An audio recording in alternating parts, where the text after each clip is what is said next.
各位朋友，歡迎大家嚟到凌晨空間之天師師傅。與祖哥，好啦，咁今集咧又輪到阿天師師傅又有嘢講咯。喂，阿天師師傅，因為而家咧好多粉絲啊，即係唔係一個咁嘅粉絲，佢話咧童子煞，究竟童子煞係乜嘢嚟咧？可唔可以為大家講講啊？嗱，其實童子煞咧，其實有分真假嘅喎。哦，點解？有真童子煞同埋假童子煞嘅喎。其實童子煞係咩嚟啫？我成日聽講。要睇呢一個八字裏邊先判斷嘅，因為有時我哋嚟講，好似有啲人話俾我知啊，我俾人睇過，我有犯童子煞嘅喎，你要同我即係做翻嗰個法事叫做送童子啦，咁樣送童子煞。係咪呢兩個啊？係啦，冇錯啦，男同埋女都有嘅咁樣。咁呢個好特別喎！我第一次裏面有啲棉咁樣，唔係紙嚟嘅唔喎。係㗎，咁我哋喺訂翻嚟嘅，有啲係咁樣。係咯，我第一次攞上手咗，點解咁得意嘅？唔係棉嚟嘅喎，唔係紙嚟嘅喎，唔係啦。我哋講童子煞，即係話佢與生俱來已經有個煞嘅啦。哦，咁咁呢個煞嚟講咧，就相傳咧就係咁講嘅。佢前世嚟講咧，其實就係呢個神界嘅仙童而轉世，但係轉世嚟咗呢個今世裏邊嘅時間嚟講咧，嗱，各位粉絲、各位朋友，今日咧好隆重為大家宣佈咧，嚟緊嘅12月6號星期六上晝嘅7點鐘，我哋有一個新頻道上線去 YouTube 嘅，而呢個新頻道嘅名叫做中醫診療，記住係聊天個聊啊！咁呢個頻道裏邊咧，我哋請到身邊呢一位張醫師咧，為大家講解咧一啲中醫術嘅方法嘅。嗱，例如咧針灸、推拿、正骨、復位，同埋咧包括女士所關心嘅點樣抗衰啦、美容，男人點樣嘅保健，我都會咧慢慢呢個頻道咧同大家分享關於營養嘅配搭。嗱，仲有喎，聽講你會教大家飲一啲咩話？養生茶同養生湯。嗱，佢教你呢個方法咧，你好容易隨便咁咧就喺坊間度買得到，而可以好容易咁每日都飲噶。包括如果你翻緊工嘅時候啊，又或者你喺屋企飲咧，都非常之有幫助噶嚇。嗱，咁精彩嘅內容，你係咪一定要收睇先？嗱，為大家講多次，係今年嘅12月6號星期六上晝嘅7點鐘。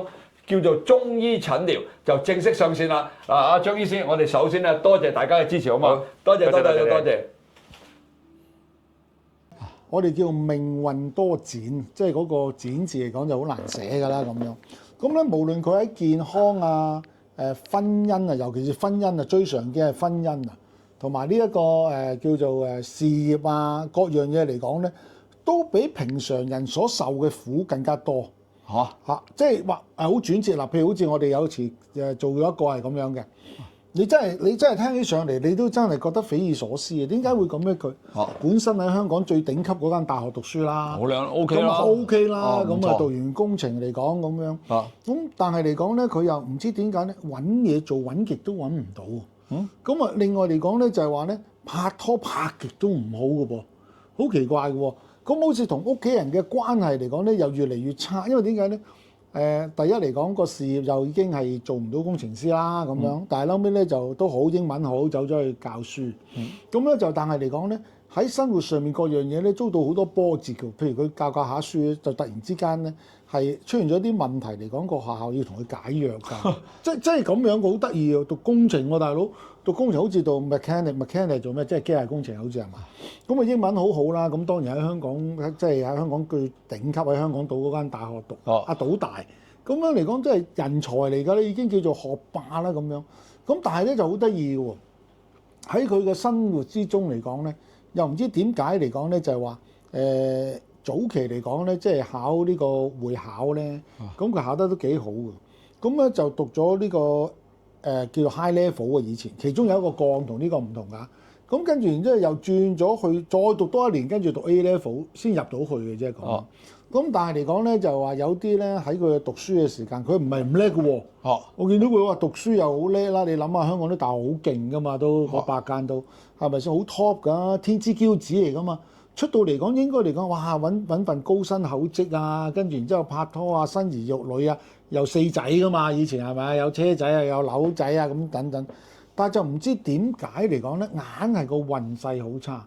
其實嚟講咧，帶有童子煞嘅朋友嚟講咧，喺在世嚟講咧係有少少苦困，即係我哋叫做硬係唔係好順嘅。咁我哋上次有一個善信就係咁，個妹咧真係順風順水到不得了。個阿媽真係同我講，我話你俾佢，我話你俾佢嗰個八字，我哋計一計先啦咁樣。咁啊計咗佢嚟講咧，咦真係有犯童子煞，即係帶有唔係犯係帶有個童子煞。咁所以嚟講咧，就喺在世嘅時間嚟講咧，似乎喺事業啦、婚姻啦、家庭關係啊等等咧，都係諸多不順。總言之，硬係有啲嘢棘下咁樣。我想問咧，童子煞咧係用八字去計啊？用八字。可唔可以簡單啲講下點樣計法，或者其實係點樣啊？嗱，其實咧就因為有好多師傅嘅計法都唔同嘅，就唔好講出嚟啦咁樣。其實係睇四柱嘅，因為有啲柱我哋叫做四柱啦，嗰四個八字有四條柱嘅。咁啊，其實嚟講咧，有啲嚟講連四條柱都有，但係咧有啲嚟講咧就含有三條柱咧都已經係帶有童子煞。但係有啲嚟講咧，就係話其中一條柱有嘅話嚟講咧，咁我哋有啲叫做稱為假童子煞。咁如果假童子煞嚟講咧，嗰啲嚟講我哋一般就話唔使做嘅，唔需要嘅。因為佢可能喺自己嘅運勢裏邊嚟講咧比較差啲，咁啊跟住嚟講可能入一個另一個運咧就會轉好都唔定。但係犯咗童子煞嗰啲嚟講咧，由細到大嚟講咧都預啲嘢，譬如好簡單啫嘛。人哋可能讀小學咧讀6年嘅啫，佢可能要讀7年嘅。呢個似我喎，係咯，我係咪犯咗童子煞？你一定有，你唔係你犯咗，你係犯咗呢個老人煞，呢啲叫做老人煞，唔係童子煞。唔係童子煞。咁咧就硬係嚟講咧，喺各樣嘢，譬如好似好簡單啫嘛，咁連個出世紙個名咧都寫錯咗嘅，可能就係咁樣喎。咩叫出世紙名？出世紙即係話咧，佢出世嘅時候嚟講，個阿媽改個名咧，就點知道咧嗰張出世紙發俾佢嘅時候咧，個名錯咗睇唔到。點知佢喺學校用嗰個名同個出世紙個名係唔同咗嘅，咁啊要搞一輪啦又。咁啊好多即係中國字有時爭咗一撇一畫嘅少少。我同你講最近仲好笑，最近嚟講咧我就見到一個人咧，佢口字邊一個十字嘅。咁原來佢爸爸係香港人，但係佢喺大陸出世嘅。個葉字嚟㗎。姓葉咯。咁佢點知嚟到香港嘅時候就照寫喎？咁啊入境處嚟講係照發個身份證俾佢，因為呢個係屬於簡體字。係啊。咁嚟講咧又有咗唔同喎，但係佢爸爸咧就寫繁體字個葉嘅喎。咁你話呢啲係咪都點樣解釋咧？有啲嘢又要改咯。係咯，所以有時嚟講咧，我哋見到咧。大家可以咁樣講啦，就係話有犯咗帶有童子煞，唔係犯帶有童子煞嚟到現世嘅話嚟講咧，硬係4個字嘅啫，諸多不順。譬如好似可能拍拖，點解拍咗10幾次都結唔成婚？每次求婚嘅時候，嗰個女仔話都唔肯嫁我，係肯定我淨係中意同你拍拖嘅啫，即係會有咁樣嘅。即係我想問咧，你童子煞啦，咁其實係用啲咩祭品啊？即係譬如你同佢呢個叫法事嚟㗎係嘛？都係類似，都係法事啦。咁即係咪類似超英嗰啲咁上下？類似咁上下啦。嗱，最主要就係呢兩個咯，就係話將唔好嘅煞咧，就佢幫你帶走咗佢啦。哦，即係佢就幫佢頂，冇就幫佢頂啦。呢啲嚟講就即係有時我哋睇粵語長片都睇到㗎啦。嗰個飛刀咁樣，佢真係舉咗曹達華就舉咗隻鴨上去咁，然之後嗰把飛刀代替咗佢啦。即係佢哋就代替咗，係啦，代替咗個在世嗰個咁佢係要燒2個定燒1個？呢個男同女嚟㗎嘛？如果你男就燒男，女就燒女，女就燒女咯。咁另外仲有啲金銀衣紙啊，有啲金銀衣紙啦，祭品啊，好多祭品嘅，有啲祭品嘅。咁使唔使佢上嚟啊？如果做童子煞？咁我哋都話我哋所有嘅法事基本上都要上嚟，除咗飛符。除咗飛符，唔係我想問咧，譬如佢其實唔會知㗎嘛，佢又唔識計，咁點啊揾你哋去計？咁其實嚟講就有啲善信咧，尤其是啲父母啦，發覺啲仔女唔知點解好多喺我哋叫諸事不順啊咁樣。嗱，犯童子煞嚟講咧，未必話有啲大病，但係唔知點解有啲閹下嘅病咧，就成日都醫唔好嘅，會有咁樣。嗱，呢個講病咧，喺生活上嚟講，譬如話求學咁，可能佢係好聰明㗎，但係唔知點解咧，就係話。有一啲事件咧，令到佢個學業咧就係有阻滯嘅。即係舉個例子咁樣，有個小朋友咁好鬼中意踢波嘅，咁啊讀書係非常之叻嘅。點知踢波嘅時候俾人咧踢到隻腳，咁啊跟住住醫院，咁啊住醫院嘅時候就啱啱學期尾啦，就考唔到試喎。咁學校要求佢重讀1年，咁呢啲係咪就黑仔？係咯，咪就係黑仔。即係我哋可以話犯同子殺嚟講咧，係有啲嘢好黑嘅，即係可以咁講，即係好黑仔嘅。你明明嚟講咧，個女朋友嚟講咧，都已經同你拍咗拖一段時間啦，準備結婚啦，點知無端端又俾人撬走咗，咁都會有。好啦，好似揾工又係喎，可能咧揾工咧做咗1年半載都好穩定㗎啦，咁又炒 Q 咗。突然之間有啲事一出現嚟講，無論天運也好，人運也好，公司運也好咧，係總係有佢份㗎喎。總之好嘢就唔方有，好嘢冇佢份，衰嘢就經常嚟。即係經常，如果你哋喺身邊發生有啲朋友嗰啲時候，你真係黑仔嚟嘅。就係嗰啲。係咯，我哋嚟踢波，叫你揸架車嚟講運2箱水嚟㗎嘛，咁樣你又唔記得咗啦，咁又俾人鬧。即係好多啲生活小節，有啲唔係話好大嘅事件，但係有啲係會大少少啦。就硬係嚟講咧，喺身體上邊啦，喺財運方面啦、姻緣方面啦，或者家庭嘅關係方面嚟講咧，都唔係咁順暢。我想問咧，天師師傅，佢自己冇辦法知道係咪童子殺過？咁所以嚟講，咪點解有啲善信咧，通常都係父母發覺個仔。喂，我個仔唔係好順喎，咁我話不如咁啊，你俾我開個盤同你睇睇啦。通常我睇紫微啦，依家咁樣。咁但係童子殺就要睇八字啦，睇嗰4條柱啊。有冇啲 Apps 可以睇下自己犯童子殺㗎？好似好少有。我真未聽過。係咯，好少有，要計啊，要計。要計算嘅。要計嘅。咁樣嚟講咧，咁好似有啲善信嗰度上到嚟，我話你個仔可能犯咗童子殺喎。計啊，俾你。咁啊計一計咁樣。計一計嚟講就話咁有啲咩做啊？咁咪送童子啊。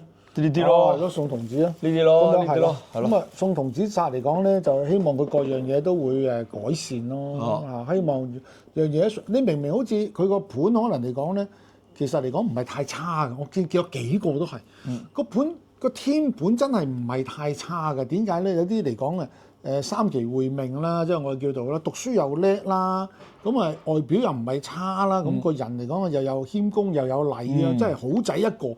男仔多我見到，就唔知點解硬係嚟講咧，喺工作上面硬係遇到好多小人嚟棘去啊，係咯，遇到好多打壓啦，咁啊自己又好大壓力啦，女朋友啊唔知點解為咗個小嘅問題而導致分手啦，嗰啲無緣無故啊，即係佢係解釋唔到嘅有啲。如果你當你生活上咧發覺好多嘢都解釋唔到，但係又唔知點解真係咁鬼黑嘅咧。咁啊有機會係犯咗，即係諸事不順。係啦，諸事不順。嗱，我曾經試過咧，有啲善信啲爸爸媽媽好關心啲仔女咧，佢上到嚟講第一句説話：阿師傅，我想你同我睇同個仔即係送童子啊，咁樣送童子殺咁啦，做個法事咁樣咁。我睇一睇，哇！我哋個仔冇犯到，佢跟住話都唔好啦，你做我照做，咁都有。我話唔使，我哋唔會做，我哋唔會做。咁又係，唔好咁夾硬啊！唔會做。我哋解釋俾佢知嚟講，你個仔可能係一時嘅運唔係太好，當佢轉運嘅時候就好咯，咁樣係咪先？即係有時計時咁啱嘅啫。係咯，有時真係咁啱噶嘛，咁樣。即係，唉，真係。咁所以嚟講咧，大家嚟講咧都可以即係計一計咯。但係我成日都話咯。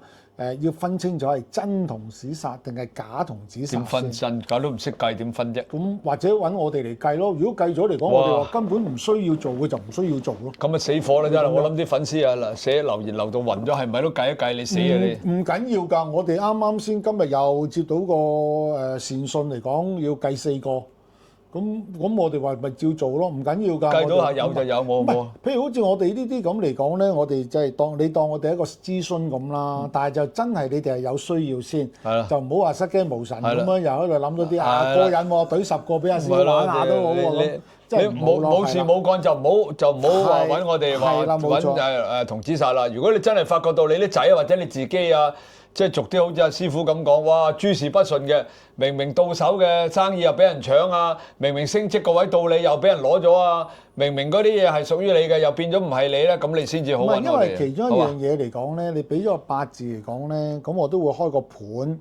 咁究竟嚟講收咗時間啊？究竟佢係咪行緊運，或者真係遇到啲唔好嘅運？係咯。咁嚟講咧，我哋就會話俾你知，有需要嘅時候嚟講，咪建議你做咯。但係有啲真係冇噶嘛，有啲嚟講係真係冇犯到呢個殺咁。即係黑仔啊！你又叫我哋做，咁我哋真係唔會做。好老實講，真係㗎，做過唔會做。得嗱，大家收到啦。喂，好啦，呢集我哋差唔多啦。之前我哋嗰啲集講咗成40分鐘。係。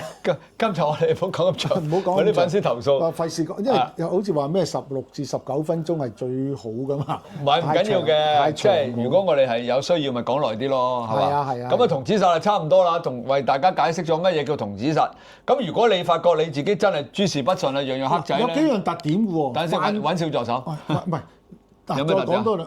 犯童子殺嗰啲人咧，靚仔靚女，哦，咁我冇機會。智慧高，啊，智慧高喎，讀書叻。我讀書唔叻喎。表現個 performance 係好好嘅喎 performance 好喎但係就唔知點解硬係樣樣嘢諸事不順。哦，咁我冇犯童子嗱殺。，你要記住，如果屋企咧嗰個靚仔靚女嚟講，分分鐘犯童子殺。哦咁你留意啦好得意喎，嗱鏡頭前面嘅係咪係特徵嚟㗎？我哋唔知點解做咗咁多咧，都發覺到咧，咦？點解嚟講咧，犯童子殺嘅人嚟講咧係好優秀嘅喎？發覺反而梗係啦，個天冇樣樣都俾晒你噶嘛，梗係有啲嘢嘅。佢其實係仙童嚟㗎嘛。哦，童子殺原身你就係仙童嚟㗎嘛。哦，咁正常啦，係啊佢仙童本身係佢仙童嚟㗎嘛。仙童託世肯定係優越佢過人㗎但係要啦。佢係喺個現世裏邊要有少少受少少苦咯。哦，正常啦。咁樣我唔係仙童都受少少苦啦。我哋都唔係仙童，我哋都受苦受難啦，好啦受得比人多。好啦，嗱，多謝粉絲繼續留意我哋呢個凌晨空間之天師師傅啊，記住點讚、收藏、轉發、撳個鐘仔啊！呢度多謝大家，拜拜。拜拜。